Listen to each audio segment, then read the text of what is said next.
Hey, I just want to say real quick that this is my first big video since my first video on this channel, which you can see here in the iCard, and it would mean a lot to me if you like the video and watch it all the way through. If you do watch it all the way through, it would mean a lot to me if you'd subscribe and hit the bell too. Though of course, if you don't want to until you've seen more of my videos, that's alright too. Though before we get into the actual brunt of the video, I need to say a few things before we get into my Pokemon journey. So first things first, I played the game through PokeMMO, which is unofficial but technically legal online MMO of Pokemon Fire Red and Leaf Green all the way up until Black and White, though it doesn't currently have the Johto region, at least at the time of this video anyway. The MMO is very much meant for Pokemon veterans, with harder trainers and gym leaders, but also adds a lot of extra features such as character customization, following Pokemon, a friends feature, and more. Though as you can tell by the title of this video, I wanted to go in order, and so I started with the Kanto region, being Fire Red and Leaf Green. Though due to the general way that the MMO is presented, it feels way more like a personal journey rather than just playing through Red's journey, and so I'm going to present this video like it's more of my own journey rather than Red, so I'm going to leave things out like Team Rocket or the rival Blue, though I am going to touch on those things once I get into the review portion of the video. If you only care about the review side of things and not my personal little story in Pokemon, I'm sure you'll still enjoy the video regardless, and I hope you stick through, especially since I'm putting a lot of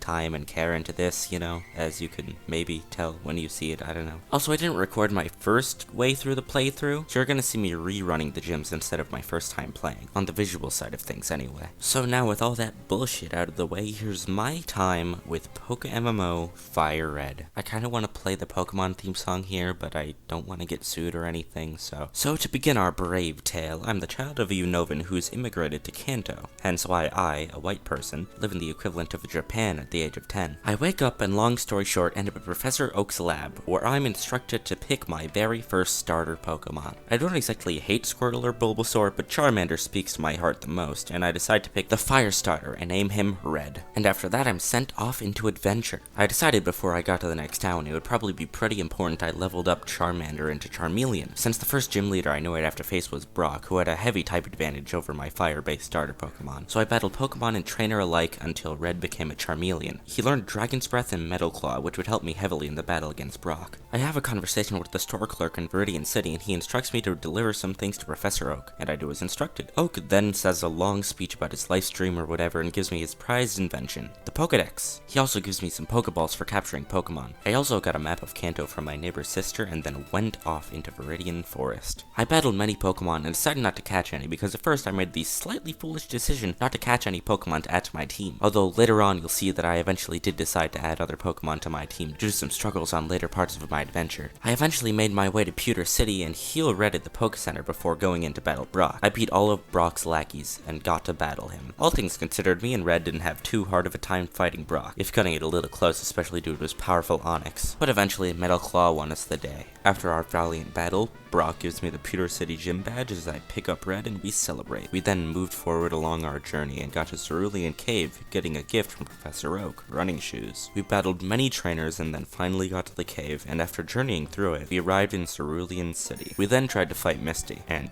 we were properly demolished. I tried fighting her twice more before Red and I threw in the towel and thought of a new battle plan. We decided we needed a new Pokemon for our team, though nothing nearby really looked appetizing. But at this time I knew my friend Willow, twitch.tv/BuzzyBear as seen on screen, was in Viridian Forest, and I texted them asking if they could catch me a Pikachu and trade to me once they got to Cerulean City. They agreed, and then when they got to Cerulean City, they gave me a female Pikachu who I named Zap. I gave Willow some Pokédollars in return, and Red and I got to training Zap. We went to the grass nearby and got her up to the level cap Red was at, and then we returned to Misty's gym. I sent out Red first to get some spare damage off on Misty's Pokemon before Zap came in. Red fainted and it was up to Zap to take down Misty's star Pokemon. Zap got to the first opponent pretty easily, but Misty's ace was too strong, and Starmie getting the first hit in didn't help. Things in the gym were tense, the indoor pool not being much of help, as Zap let out her last attack and killed Starmie, beating the Cerulean City Water Gym. After getting the badge and congratulating my Pokemon, we did this weird challenge thing on the bridge, and then we went south. We took an underground tunnel to Vermilion City, but we couldn't get inside, and so I went on this ship called the SSN and abused everyone on the ship. The captain probably wanted me to stop abusing everyone on his ship, so he gave me the HM for cut. I didn't want to waste a move slot on a Red or Zap, so I went into the forest and caught the first Pokemon I saw, a Victory Bell. I taught the thing cut and then cut the bush to get into Lieutenant Surge's gym. I beat up everyone else in the gym and beat the stupid puzzle, and then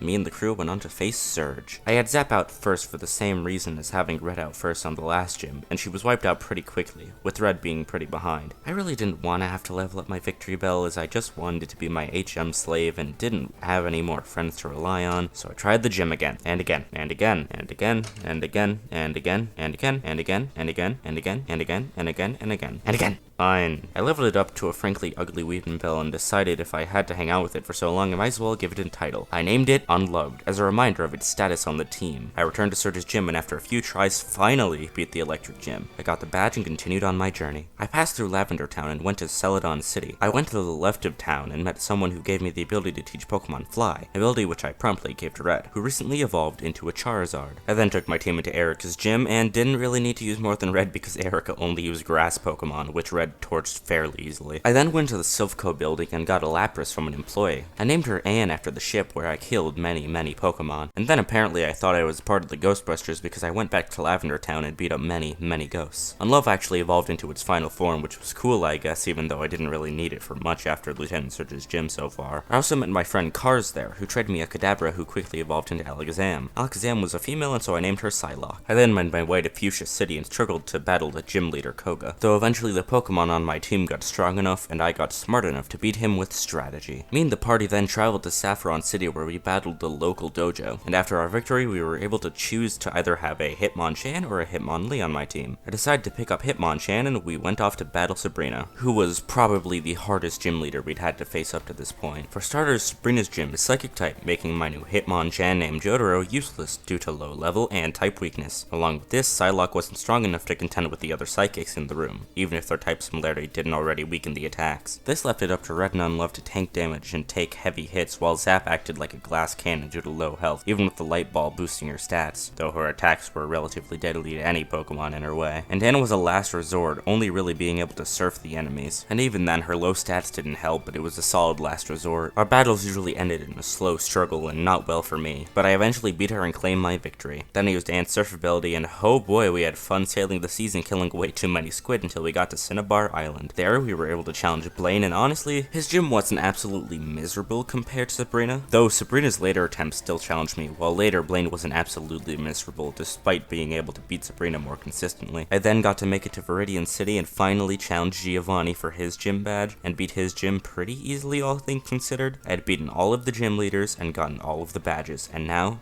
I could travel and fight the Elite Four. Before I start talking about my first fight with the Elite Four, I'd like to preface that when you fight the Elite Four for the first time in PokeMMO, you get healed after each fight. I'm also going to skip over Victory Road because it's kinda boring.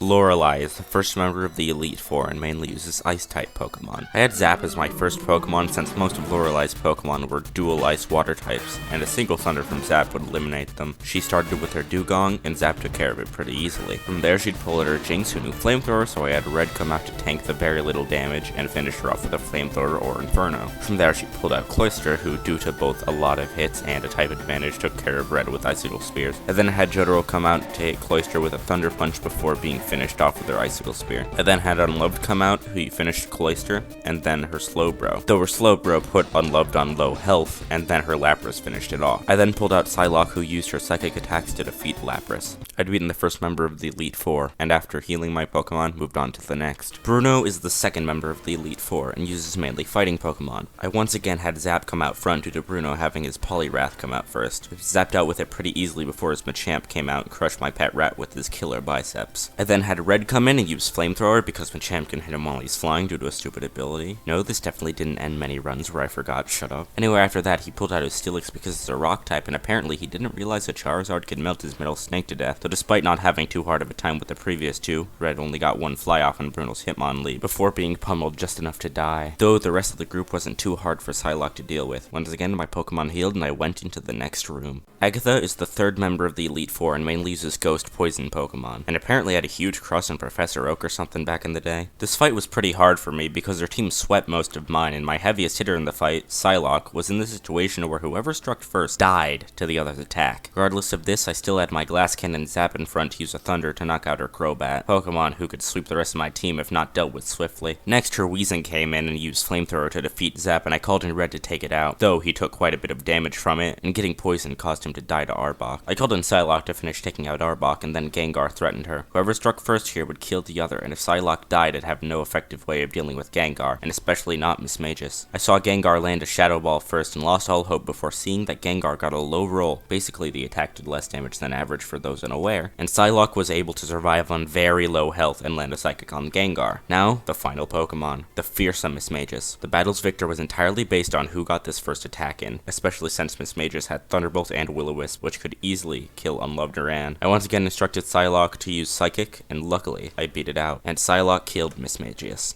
Lance is the Dragon Trainer leader of the Elite Four, champion of both Kanto and Johto, and the only member of the Elite Four that I genuinely thought, I don't think I'll be able to beat this guy. This was because the only Mon I had that could deal with dragons well was Anne, who was easily stomped out by most of Lance's Pokemon. Regardless with my heart about jumping through my throat, I went to the next room. I led with Zap to lure out Lance's Aerodactyl and then switched into Anne, who still took quite a bit of damage before surfing and then getting killed after. I then had Zap come back in to finish it off, because Anne was more disposable than Zap in this battle, and Lance summoned his Charizard. I switched to Mine to tank a Flamethrower, and used Fly to dodge an Earthquake. Normally this wouldn't do much to a Pokemon of the same type, but Red had the Sharp Beak, which boosted his flying type moves by 20%. Lance's Charizard was brought down to about half its health. For Gyarados then came in, and I knew Zap or Unloved would get swept by it, so I had to let Red faint for a clean switch, and so he did. I switched in Zap, who got a Thunder in before dying, and Unloved finished the job. Lance brought out his Dragonite, his ace, and I switched Unloved for Jotaro, who struck until he died, and then I summoned Psylocke, and used Psychic to kill Dragonite, as Lance chose his Charizard. The two traded attacks until Charizard died, but not without weakening Psylocke's health heavily. Lance then pulled out his Kingdra, who Psylocke only got one hit on before dying. It was Kingdra versus Unloved, who had extremely low health, just under a fourth. I looked at Unloved, the Pokemon I never wanted, and told him to use Leaf Storm. Unloved, who had surprisingly high speed despite a lack of legs, landed his hit on Kingdra and killed it. We beat Lance. We went through the next room, and got past an extremely easy obstacle, and we celebrated. We were the champions. I looked down at Unloved, our team behind me, and looking him in the eyes, I changed his name to what he was now.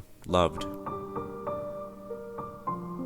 Anyway, now to the review. Fire Red was honestly really fun, and I enjoyed my adventure a lot. I didn't mention Team Rocket in my video, but I actually had fun with most of their involvement in the game. I also didn't mention Blue, the rival, until now, and honestly, I like Blue as a character in Red Story, but I never really had trouble dealing with him while playing, not even when I had to beat him to be champion. Like, he was just not difficult for me. Also, yes, Loved was actually the Pokemon that beat Lance, and yes, that's why his name is Loved in all of the gym battle footage you saw in this video. Honestly, I had a lot of fun going through Fire Red, and I hope you enjoyed the story of my adventure as much as I had fun going through it. I honestly got really attached to my team, and I love them all even if I didn't originally want to go through the game with any more than Red. And they'll be going in a special box in my PC once I beat the Red post game and move on to Hoenn. It took me 7 months about on and off playing the game to beat it, so the next video won't be out for a while, but I will make a video on Hoenn when I finish it. Though I am actually planning on making a Pokemon Showdown video in between then, maybe even some more, I don't know. It'll probably depend on how much fun I have making it. But anyway, remember to like and subscribe and stuff, and like, I'll see you in the next video. Oh, and like, share this too.